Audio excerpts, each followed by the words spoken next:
Finalis Musabakah Syahril Quran Putra dengan nomor peserta S056 akan membawakan judul Moderasi Beragama Upaya Mewujudkan Islam Rahmatan lil Alamin.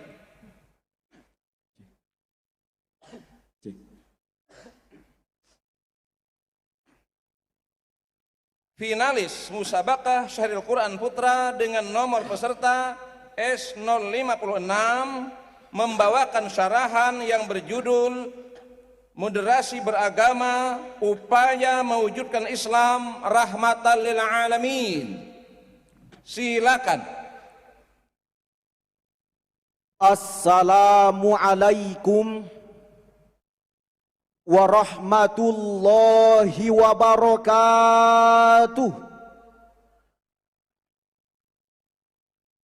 Alhamdulillahilladzi khalaqal insana fi ahsani taqwim thumma radadnahu asfala safilin. Assalatu wassalamu ala sayyidina Muhammadin khairil mursalin wa ala alihi wa sahbihi ajma'in. Amma ba'du. Dewan Hakim yang arif nan bijaksana, hadirin sebangsa dan setanah air yang kami banggakan. Tutut Husniyah, seorang pakar sosial psikologi, dalam bukunya Pengaruh Identitas Etnis dan Golongan, beliau mengatakan, identitas agama merupakan hal yang sangat sentral bagi seluruh masyarakat Indonesia dibandingkan identitas ras, suku, dan nasionalisme. Karena identitas agama mampu memenuhi kebutuhan psikologis individu terkait identitas diri, harga diri, maupun aktualisasi diri. Di satu sisi hadirin, kita patut berbangga karena identitas agama menjadi identitas utama sebagai warga negara Indonesia. Namun di sisi lain, identitas agama juga dapat mempecah belah persatuan. Terbukti oleh intoleransi dalam umat beragama sampai pelanggaran tempat umat beribadah beragama. Masih ingatkah kita hadirin peristiwa pembakaran masjid di Tolikara, Papua, pembubaran jemaat gereja yang saat sedang beribadah di rumah, pembacokan imam masjid saat sedang sholat berjamaah, vandalisme yang terjadi di musala, bahkan konflik antar agama yang membuat negeri ini terpecah belah. Inikah yang dinamakan negara toleran, yang katanya mengutamakan keberagaman, tapi nyatanya mencoreng persatuan? Betul hadirin? Lalu bagaimana konsep Al-Quran dalam menghadapi persoalan tersebut? Maka pada momentum kali ini kami akan membawakan syarahan yang berjudul Moderasi Beragama Upaya Mewujudkan Islam Rahmatan lil Alamin, dengan landasan Al-Quran surah Al-Anbiya ayat 106 sampai 107. A'udzu billahi minasy syaithanir rajim.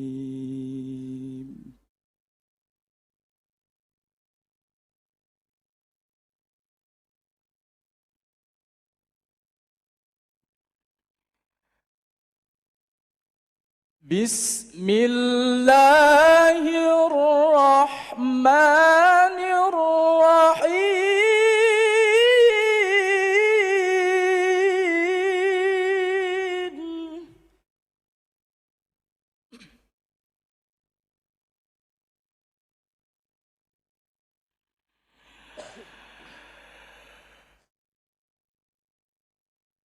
Inna fi hadza labalaghan liqaumin abidin.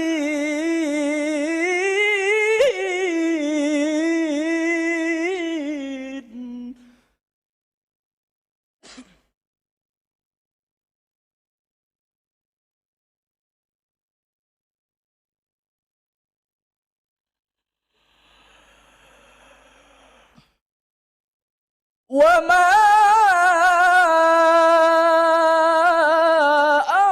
أرسلناك إلا رحمة للعالمين.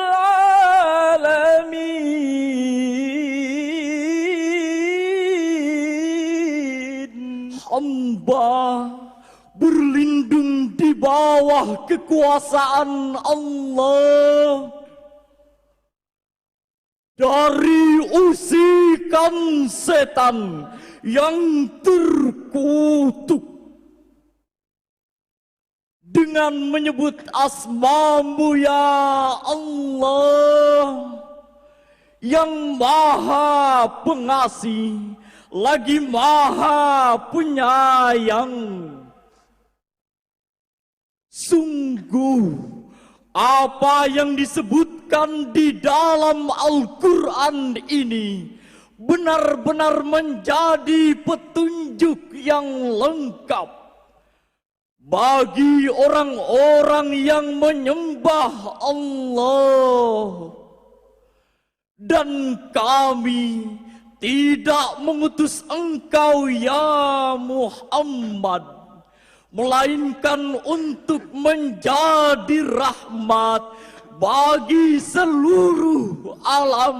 Dewan Hakim yang mulia, hadirin sebangsa dan setanah air yang berbahagia, Syekh Abul Fida Ismail Ibnu Katsir dalam tafsir Ibnu Katsir jilid 5 halaman 338 beliau menjelaskan, yakhbaru ta'ala annallaha ja'ala Muhammadan rahmatan lil alamin ay arsalahu rahmatan lahum kulluhum, bahwa Nabi Muhammad diturunkan oleh Allah bukan semata-mata untuk membinasakan orang yang tidak beriman, melainkan untuk menciptakan perdamaian dan menjadikan rahmat bagi seluruh umat. Hal ini sejalan dalam Al-Quran surah Al-Baqarah ayat 143.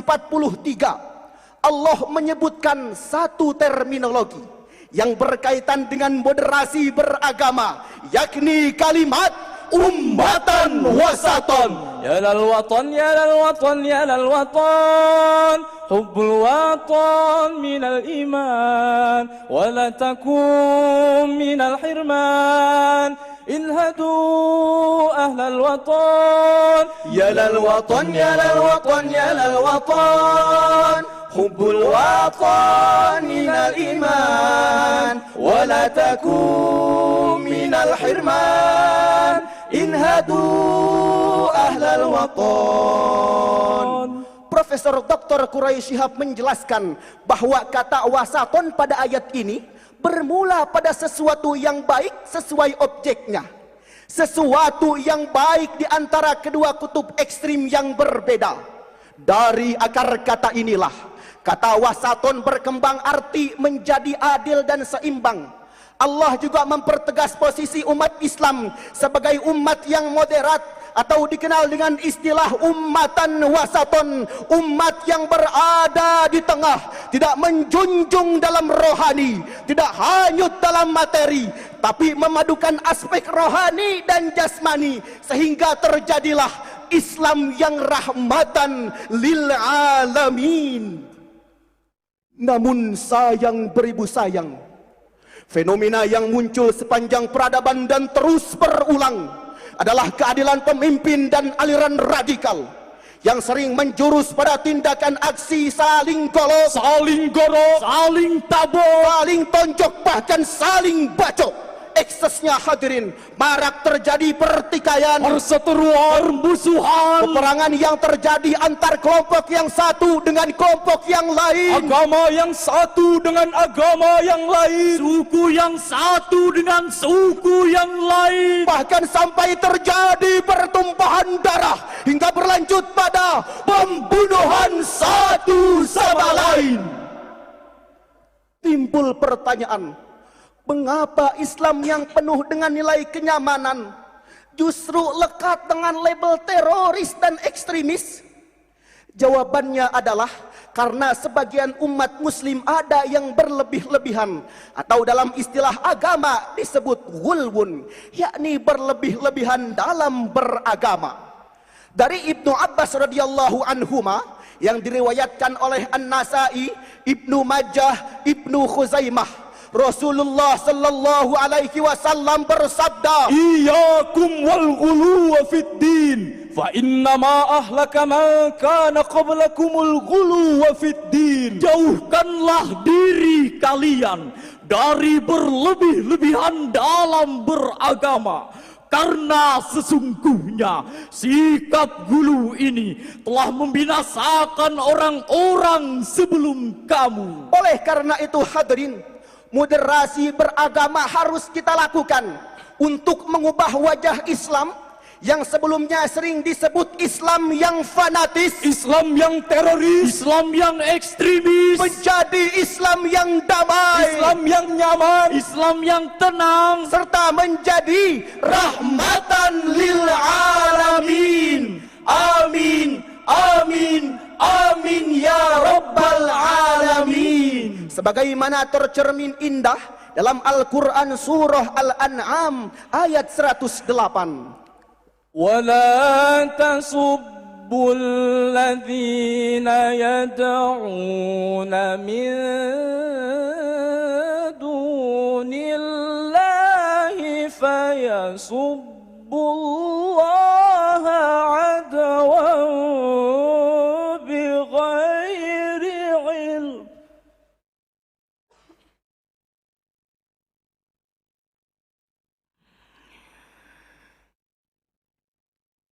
كذلك زينا لكل أمة عملهم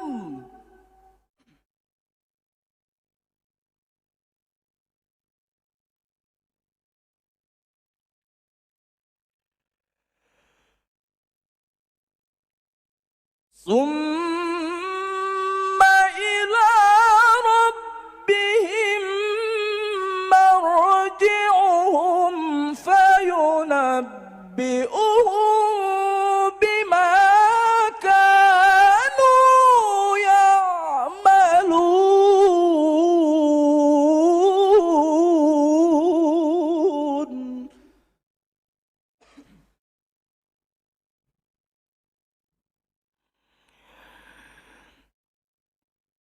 فينبئكم بما كانوا يعملون.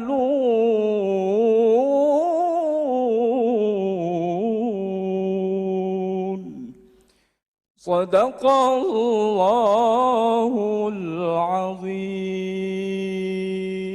dan janganlah kamu memaki sesembahan yang mereka sembah, karena mereka akan memaki Allah dengan melampaui batas tanpa dasar pengetahuan.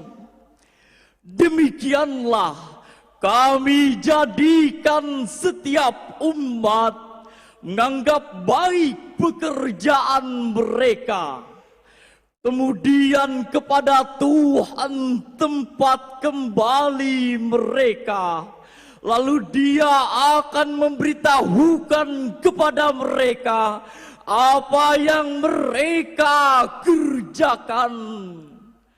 Maha benar Allah dan Maha Agung dengan segala firman-Nya. Dewan Hakim yang mulia, hadirin sebangsa dan setanah air yang berbahagia, Imam Ali As-Sabuni dalam kitab Sofwatut Tafasir jilid 1 halaman 410 beliau menjelaskan, ay la tasubbu alihatal musyrikina wa asnamahum. Janganlah kalian menghina dan berhala orang-orang kafir. Allah juga memerintahkan kita untuk jangan menghina berhala orang-orang kafir, karena di balik hinaan dan cacian kita akan timbul kerusakan, yakni mereka menghina Allah tanpa dasar ilmu pengetahuan.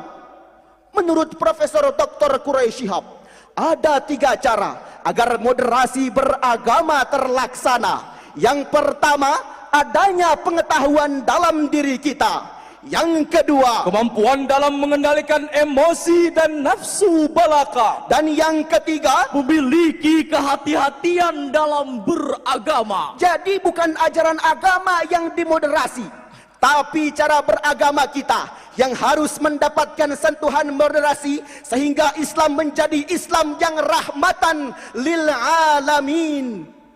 Sejarah membuktikan hadirin, Islam bukanlah ajaran agama yang sadis, bengis, apalagi teroris, melainkan Islam adalah ajaran agama yang harmonis, rahmatan lil alamin.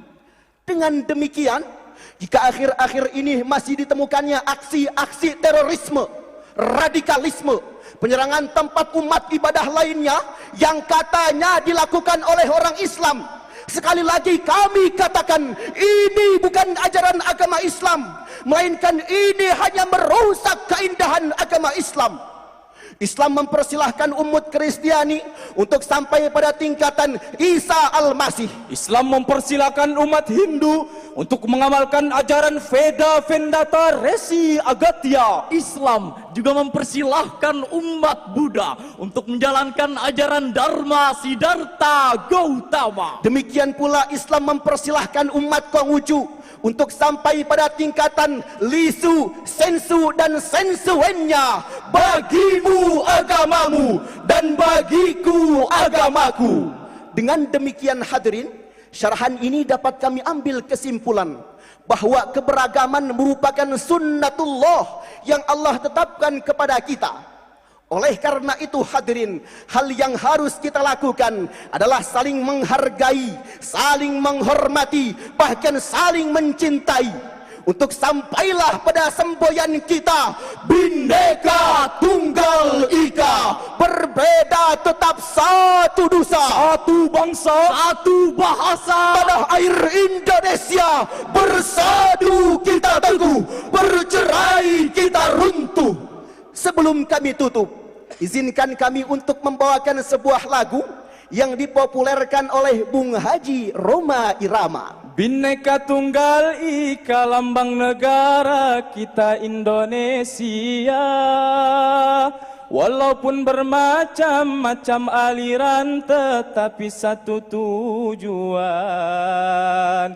Bhinneka Tunggal Ika, lambang negara kita Indonesia. Walaupun bermacam-macam aliran, tetapi satu tujuan. Demikian dan sekian. Wassalamualaikum warahmatullahi wabarakatuh.